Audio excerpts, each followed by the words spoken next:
Assalamualaikum warahmatullahi wabarakatuh.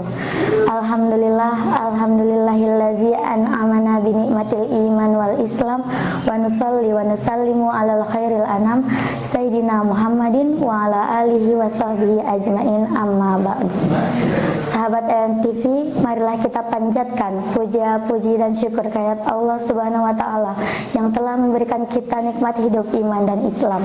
Dan tak lupa salawat dan salam semoga tercurah limpahkan kepada junjungan kita Nabi Muhammad SAW. Sahabat ENTV yang Allah muliakan, tertawa yang wajar itu laksana balsam bagi kegalauan dan salep bagi kesedihan. Pengaruhnya sangat kuat sekali untuk membuat jiwa bergembira dan hati bahagia. Dan bahkan karena itu Abu Darda sempat berkata, sungguhnya aku tertawa untuk menyenangkan hatiku. Dan Rasul Shallallahu Alaihi Wasallam sendiri sesekali tertawa hingga tampak gerahamnya. Bahkan tertawalah sebagaimana Nabi Sulaiman ketika ia tersenyum lalu tertawa karena mendengar perkataan semut itu. Quran Surah An-Naml ayat 19. Tapi janganlah tertawa sinis dan sombong sebagaimana yang dilakukan orang-orang kafir. Tatkala dia datang kepada mereka dengan membawa mukjizat kami, dengan serta-merta mereka menertawakannya. Quran Surah Az-Zuhruf ayat 42. Dan salah satu nikmat Allah yang diberikan kepada penghuni surga adalah tertawa. Dan pada hari ini orang-orang beriman menertawakan orang-orang kafir. Quran Surah Al-Mutaffifin ayat 34. Dan perlu diketahui juga nih sahabat ENTV, menebar senyum manis kepada orang yang miskin akhlak pun merupakan sedekah. Hal ini seperti dikatakan juga dalam hadis, tabassumuka fi wajhi ahika sadaqatun. Senyummu di hadapan saudaramu adalah sedekah.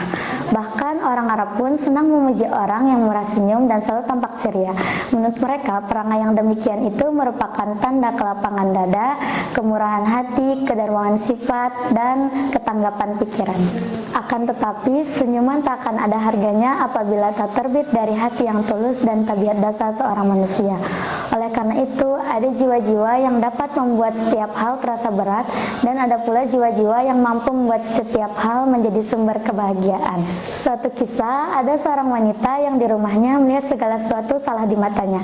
Akibatnya sepanjang hari ia merasa hidup dalam keadaan gelap gulita. Hanya itu karena sebuah piring pecah, makanan keasinan, atau kakinya menginjak sobekan kertas di dalam kamar. Ia sontak berteriak dan memaki siapa saja dan apa saja yang ada di rumahnya. Sungguh hal seperti ini sangat berbahaya, sebagaimana percikan api yang siap melahap apa saja yang ada di depannya. Sahabat ENTV dimanapun berada, tak ada yang membuat jiwa dan wajah menjadi demikian muram selain keputusasaan. Maka jika kita menginginkan senyuman, tersenyumlah terlebih dahulu dan perangilah keputusasaan. Percayalah, kesempatan selalu terbuka, kesuksesan selalu membuka pintunya untuk kita dan untuk siapa saja. Karena itu, biasakan pikiran kita untuk selalu menatap harapan dan kebaikan di masa yang akan datang.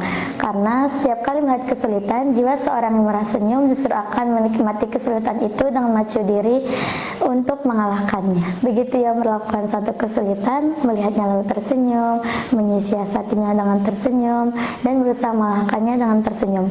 Berbeda dengan jiwa manusia yang selalu risau. Begitu ia menjumpai kesulitan, ia ingin segera meninggalkannya dan melihatnya sebagai sesuatu yang amat sangat besar bagi dirinya. Dan itulah yang seringkali menyebabkan semangat seorang menurun dan asanya berkurang. Sahabat ENTV yang dimuliakan Allah, pada dasarnya Islam sendiri dibangun atas dasar prinsip-prinsip keseimbangan dan kemoderatan, baik itu dalam hal akidah, ibadah, akhlak maupun tingkah laku. Maka dari itu, Islam tak mengenal kemuraman yang menakutkan dan tertawa lepas yang tidak beraturan. Akan tetapi sebaliknya, Islam mengajarkan kita kesungguhan yang penuh wibawa dan ringan langkah yang terarah. Maka dari itu sahabat ENTV, kita perlu tersenyum, akhlak yang menawan, hati yang lapang, jiwa yang lembut, dan pembawaan yang tidak kasar. Mungkin cukup sekian yang bisa saya sampaikan, mudah-mudahan bermanfaat. Selamat berbuka puasa. Wassalamualaikum warahmatullahi wabarakatuh.